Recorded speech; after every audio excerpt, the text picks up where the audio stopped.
사무엘상 24장 1에서 22절 말씀입니다. 24장.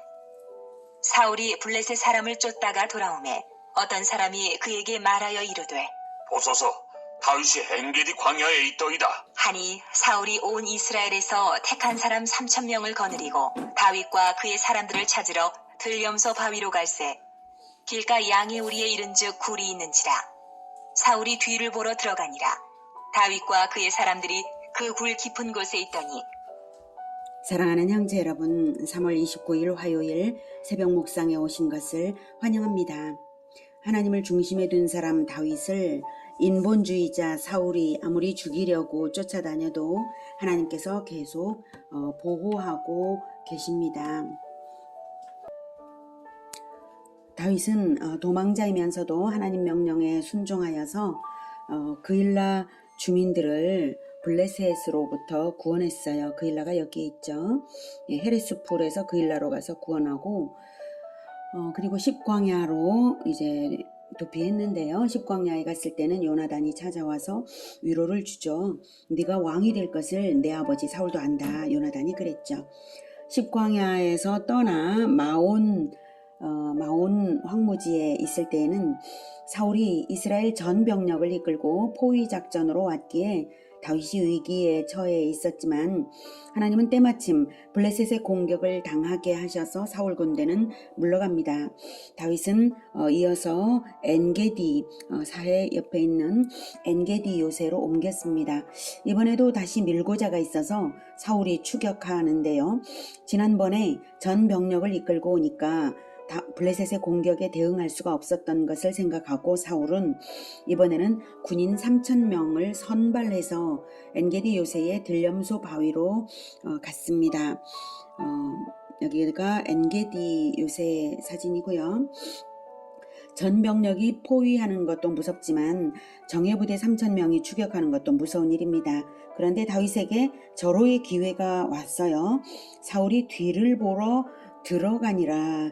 아마도 용변을 보기 위해 사울이 굴 속에 들어갔는데 그랬으니 혼자 들어갔고요. 무기를 손에서 떼놓았겠죠. 방어력이 없는 이 순간입니다. 사울은 다윗이 굴 속 깊은 곳에 있는 줄도 모르고 용변을 보고 있었습니다. 4절.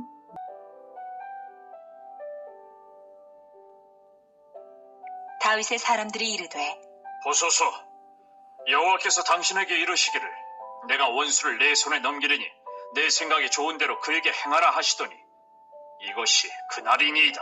하니 다윗이 일어나서 사울의 겉옷자락을 가만히 베니라. 그리한 후에 사울의 옷자락 뱀으로 말미암아 다윗의 마음이 찔려 여호와께서 당신에게 이르시기를 내가 원수를 네 손에 넘기리니 네 생각에 좋은 대로 그에게 행하라. 이 말은 어쩌면 갓과 같은 선지자들이 그와 함께 있잖아요. 그래서 그런 선지자를 통해서 들은 말을 부하가 인용한 것일 수도 있는데요. 설령 그럴지라도 하나님은 원수를 죽이라는 명령을 하신 것이 아닌 것이 분명하고요. 다만 허용으로서, 명령이 아니라 허용으로서 다윗의 판단을 시험하시는 의미라고 여겨집니다. 다윗의 사람들은 그러나 그 허용이 마치 명령인 거나 마찬가지로 여겨졌겠죠. 그리고 오늘이 드디어 그날이라며 속히 사울을 죽이라고 한 것입니다. 그런데 다윗은 사울을 죽인 것이 아니라 사울의 겉 옷자락만을 베었습니다. 아마도 사울은 용변을 보기 위해 잠시 겉옷을 벗어놓았을 수도 있고요. 또 용변을 보는 중 겉옷이 늘어뜨려져 있어서 옷자락을 베는 것이 가능했을 것입니다. 옷자락을 벤 것은 사울을 죽이는 것이 충분히 손쉬운 일이었음을 알 수 있게 하고 또 이미 사울의 목숨은 다윗의 손에 달린 것입니다. 목을 베지 않고 옷자락만 베는 것이 놀라운 일인데도 오히려 다윗은 그 옷자락 뱀으로 말미암아 마음이 찔렸어요. 다윗의 신앙 양심이 얼마나 민감하게 하나님께 반응하는지를 보여주는 장면입니다. 범죄를 행하는 순간이 아니라 자비를 행하는 순간임에도 불구하고 다윗은 자기 마음에 있는 일말의 악의까지도 하나님 앞에서 찔림받고 있는 것입니다. 6절. 자기 사람들에게 이르되 내가 손을 들어 여호와의 기름 부음을 받은 내 주를 치는 것은 여호와께서 금하시는 것이니 그는 여호와의 기름 부음을 받은 자가 됨이니라. 하고 다윗이 이 말로 자기 사람들을 금하여 사울을 해하지 못하게 하니라. 사울이 일어나 굴에서 나가 자기 길을 가니라. 다윗은 사울을 단순한 통치자가 아니라 하나님으로부터 기름 부음을 받았으므로 하나님의 대리 통치자로 보고 있는 것입니다. 심지어 원수로도 보지 않고 여전히 자신이 섬겨야 할 내 주로 보고 있는 것입니다. 사울의 인간성만을 볼 때에야 이럴 수 없는 것이죠. 다윗은 늘 하나님 앞에서 행하고 있으므로 사울을 중심으로 판단하는 게 아니라 하나님을 중심으로, 그래서 사울을 세우신 하나님에 대한 철저한 신앙, 놀라운 신분주의로 행하고 있습니다. 기름 부음으로써 왕이 세워지는 것은 오직 이스라엘에만 있는 일인데요. 기름 부음은 하나님을 위해서만 사용되는 특별히 제작된 관유를 부음으로써 하나님을 위해서만 성별됨을 나타내는 것입니다. 성전에 쓰이는 모든 기구들에 바르고 또 제사장에게 붓는 것입니다. 그런데 신정적 왕국을 시작하면서 사무엘을 통하여서 사울이 기름 부음을 받았고 다윗도 기름 부음을 받았어요. 둘 다 기름 부음을 받을 때 성령이 충만하게 임했고요. 사울에게서는 성령이 떠났으나 다윗에게는 성령께서 늘 동행하시며 이렇게 하나님 중심으로 바른 판단을 하게 하시는 것입니다. 우리에게도 성령을 주 예수님께서 보내주신 줄을 여러분 알고 계시죠? 그것은 오직 하나님만을 위하는 동기로 신본주의로 살아라 라고 하는 명령인 줄 아시기를 바랍니다. 8절. 그 후에 다윗도 일어나 굴에서 나가 사울의 뒤에서 외쳐 이르되 내 주 왕이여. 하매 사울이 돌아보는지라 다윗이 땅에 엎드려 절하고 다윗이 사울에게 이르되 보소서, 다윗이 왕을 해하려 한다고 하는 사람들의 말을 왕은 어찌하여 들으시나이까? 다윗이 사울을 해치지 않은 것만으로도 이미 큰 용기였는데 더욱 큰 용기와 확신으로서 자기의 진심을 알리려고 나가서 외쳤습니다. 바깥은 3,000명의 훈련된 군대가 있었을 텐데도 말입니다. 다윗의 첫 마디, 내 주 왕이여, 그리고 땅에 엎드려 절하는 이 행동부터가 원수의 마음으로 하여금 무장 해제를 시키게 만들 만한 것입니다. 누군들 이런 장면에서 칼을 빼어들지는 못할 것입니다. 9절에 다윗이 사울에게 이르되 보소서, 다윗이 왕을 해하려 한다고 하는 사람들의 말을 왕은 어찌하여 들으시나이까? 사실 누가 충동질을 해서가 아니라 사울 스스로 사탄의 말에 순종하여서 증오와 살이에 가득 차 있었던 것인데요. 다윗은 일단 알고 있지만 이러한 말로써 사울을 풀어보려고 선하게 말하고 있는 것입니다. 10절. 오늘 여호와께서 굴에서 왕을 내 손에 넘기신 것을 왕이 아셨을 것이니이다. 어떤 사람이 나를 권하여 왕을 죽이라 하였으나 내가 왕을 아껴 말하기를 나는 내 손을 들어 내 주를 해하지 아니하리니 그는 여호와의 기름 부음을 받은 자이기 때문이라 하였나이다. 내 아버지여 보소서, 내 손에 있는 왕의 옷자락을 보소서. 내가 왕을 죽이지 아니하고 겉옷자락만 베었은즉 내 손에 악이나 죄과가 없는 줄을 오늘 아실지니이다. 왕은 내 생명을 찾아 해하려 하시나 나는 왕에게 범죄한 일이 없나이다. 네, 내 아버지여, 얼마나 친근하게 하며 또한 이렇게 부를 때에 얼마나 최선을 다한 호소였겠습니까?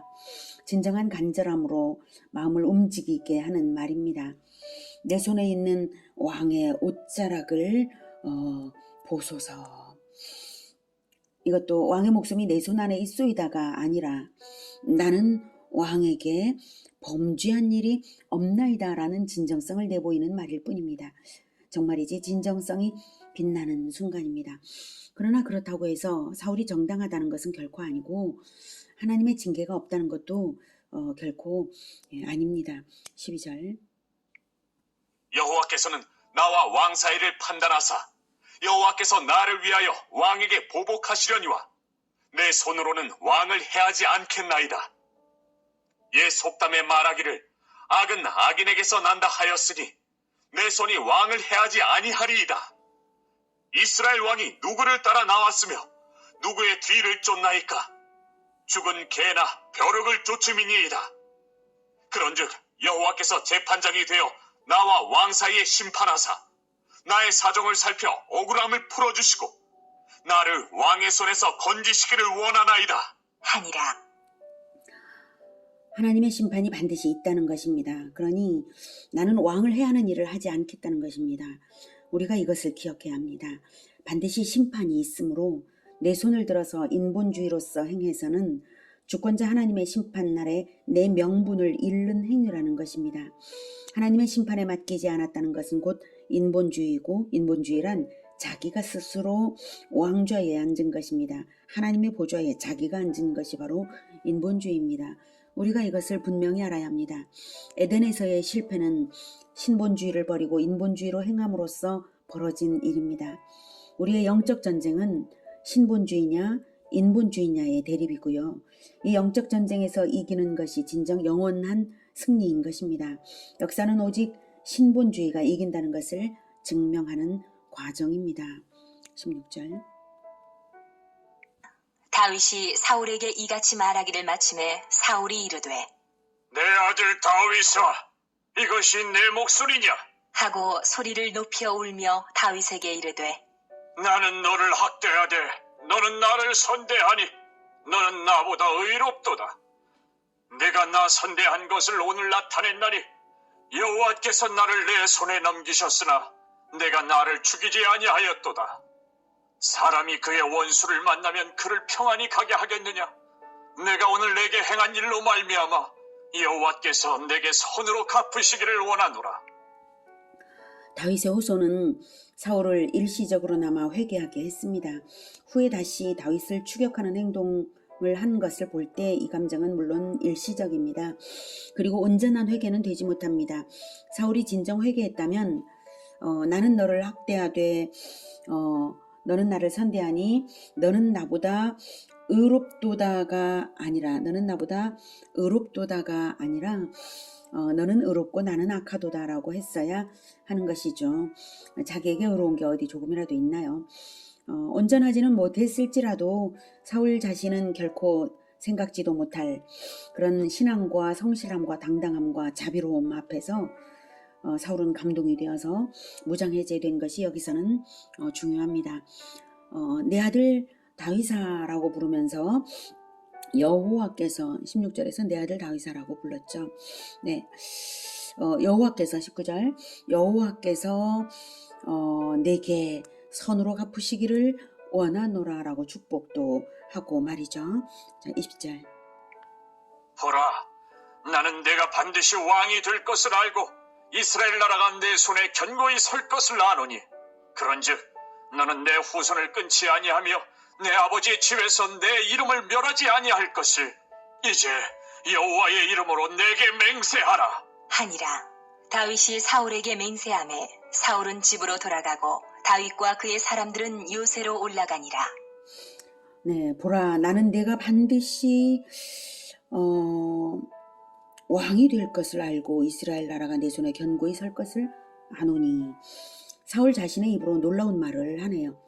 이 말로써 다윗의 왕권은 합법성을 가지게 되는 근거가 됩니다. 이 엔게디 동굴 사건은 사울 스스로 왕권을 포기한 결과가 된 것입니다. 그래서 자기 가문을 대가 끊기도록 멸하지는 말아달라고 맹세를 요청하기까지 합니다.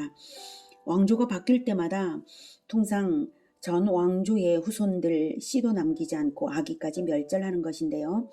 사울은 그것을 염려하여서 보존을 요청한 것입니다.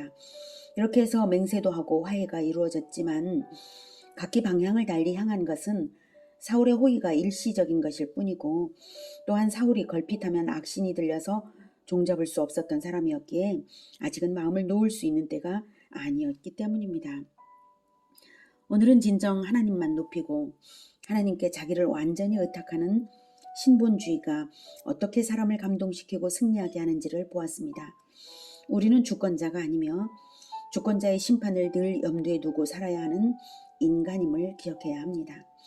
아무리 높은 자리에 앉은 사람일지라도, 심지어 성령의 기름을 충만하게 부음받은 사람일지라도 마찬가지이며, 모든 인간은 최후의 심판대에서 높은 사람 낮은 사람 할 것 없이 최후의 심판대에서 똑같이 서게 될 것입니다. 사람이 높아질 때, 힘이 있을 때 오히려 신본주의를 떠나 인본주의자가 될 가능성이 있고 위험천만한 것이죠. 예수님께서는 그러나 가장 힘이 있고 모든 능력을 가지고 계시고 그 힘을 사용하실 수 있지만, 그리고 예수님 자신이 하나님이시지만 주권자이신 아버지 하나님 앞에서 전혀 자기를 위해서는 힘을 쓰지 않으신 분이십니다. 그래서 십자가에서 내려올 수 있으시지만 내려오지 않으셨고, 죽임을 당하는 것을 거부할 수 있고 피할 수 있으셨지만 죽임 당하는 채로 다 받아들이신 것입니다. 신본주의가 진정으로 이기게 하는 것은 바로 약할 때 진정한 강함으로 역사하시는 하나님이시기 때문입니다. 우리가 주권자 주권자 하나님의 심판대에 서게 될 것, 이것을 늘 마음에 두고 모든 행동의 기준을 하나님의 주권과 그분의 진리에 두고 당당함과 자비심을 잃지 않는 우리 모두가 되기를 축복합니다. 기도하겠습니다. 하나님, 우리는 아무것도 아니며 우리에게 권세가 또는 힘이 부여된다고 할지라도 그것은 아무것도 아니며 오직 하나님께서 우리에게 기름 부어 성령을 보내신 것, 그것이 중요할 뿐입니다. 하나님, 하나님의 생명을 우리에게 주셨으니 우리가 오직 하나님의 뜻대로 살아갈 수 있도록 성령으로 더욱 충만하게 하여 주시고 하나님의 진리대로 행하게 하여 주시고, 최후의 심판대에서 우리가 그 어떤 명분도 잃지 않을 수 있도록 도와주시옵소서. 예수 그리스도 이름으로 기도드립니다. 아멘. 이어지는 시간은 개인 기도 시간입니다.